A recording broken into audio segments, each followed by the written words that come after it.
Hello and welcome to this week's special edition of NCBA's Cattlemen to Cattlemen. I'm Kevin Ochsner. Thanks for joining us.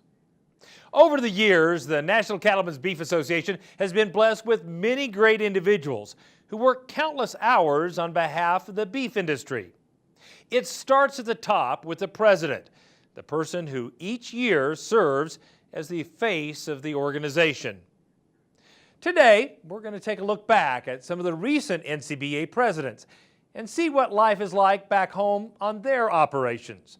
We'll share the stories that were created at the time each of these leaders was about to take the reins as NCBA president.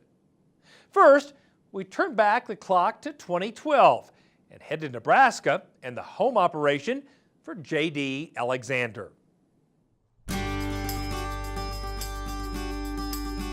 J.D. Alexander believes his part of eastern Nebraska is one of the best places in the world to raise cattle. We're above the Ogallala Aquifer, which is a natural underwater lake, which allows us to have irrigation wells that are not very deep to irrigate the ground. That, of course, grows the corn to feed the cattle. Where there's corn, the ethanol industry has popped up, and we're very heavily users of the ethanol byproducts. The other thing that's very unique about us is we have access to a lot of feeder cattle. You know, we can go in a big radius, and anymore the trucking seems to be a non-issue, that we'll haul cattle for 1,000 miles to come into our feedlot. And the final really good thing about our location and in our feedlot is when we go to our final product and sell to the packers, we have 5 major packers within 150 miles that we have an opportunity to sell to. A third-generation cattle feeder, J.D. was born and raised on his family's operation and has spent most of his life here. Today we're about a 5,000 head feedlot. We'll try and market around 12 to 13,000 or so head of cattle a year. We also have 2,000 acres of row crop, which we primarily grow as corn. We feed it all to our cattle, plus we have to buy about another fair amount to utilize all of it. So we're a very family-oriented operation.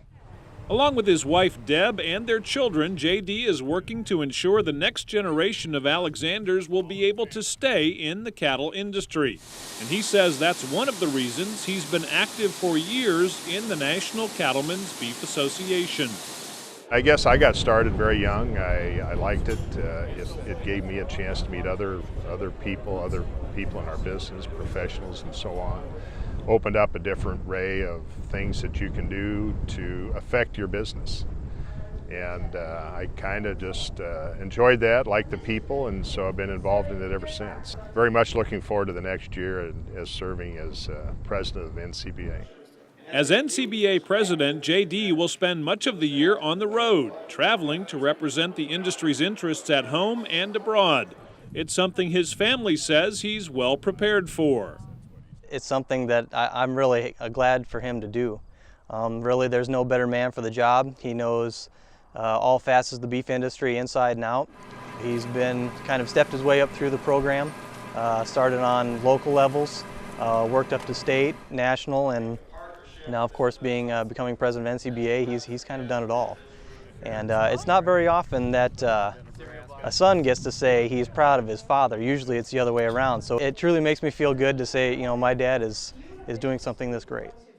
Whatever he wants to get done, he'll get done. I know that about him. And he's taught all of us that whatever you want in life, never be satisfied, but always be humble and just keep going. And he's gonna do it. When I met J.D. 40 years ago, he was a leader, but he was a quiet leader. And in the last 40 years, probably has found his voice. I think a lot of people will agree with me on that. He'll be a great spokesperson for the producer. He's very concerned about the industry. It's his passion, it's his love. And I think it's going to be an exciting adventure for everyone.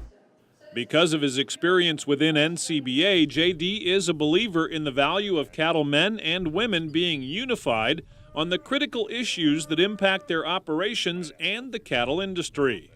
We're a grassroots organization, so if you have an issue that you want to bring up, you have a voice to bring that to the highlight and have the organization respond to what your needs are. So I look at it too as it's a great camaraderie. You know, I'm a believer in working with your fellow neighbors and working together and joining forces and having something very worthwhile fighting for. There's power in numbers, and you will find your voice in the numbers. JD will be very approachable as far as leading the organization. He'll listen to you, listen to your concerns. It's hard to get things accomplished on your own, and I think NCBA has the best interest of all producers involved in the industry.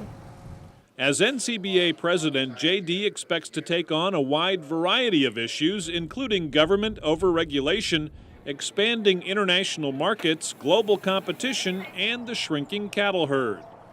You know, our numbers right now are about as low as they've ever been.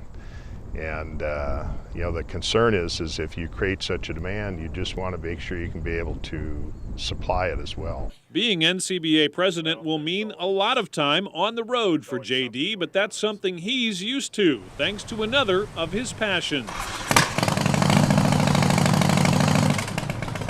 So I enjoy going out and motorcycling. It's a good way to be out in the open.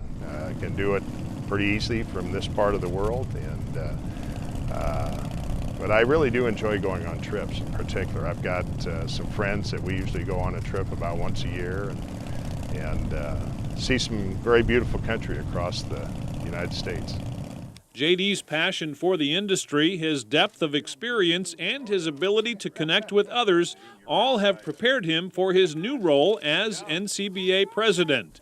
And his love of family will help him stay connected to home. It's going to be tough, but thank goodness for technology. You know, he's already gone quite a bit here even in this last year. And so with technology, there's always cell phones, email, text. They're great tools for this job. And so even when there's questions, he's only a phone call or a text away. JD's a huge family man, and that's, you know, family is what got him to where he is today. And I know he won't ever forget it, but that's one thing I always remind him is there's always people back here who love and think about him even when he's 2,000 miles away overseas.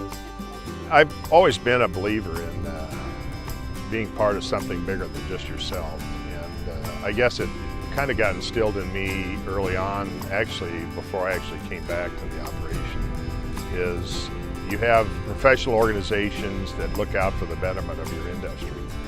And I realized that you really need this. You need camaraderie. You need to have fellow cattlemen work together to work for the betterment of the industry to make it a better place to work in. Reporting from Pilger, Nebraska, I'm Brian Baxter for NCBA's Cattlemen to Cattlemen.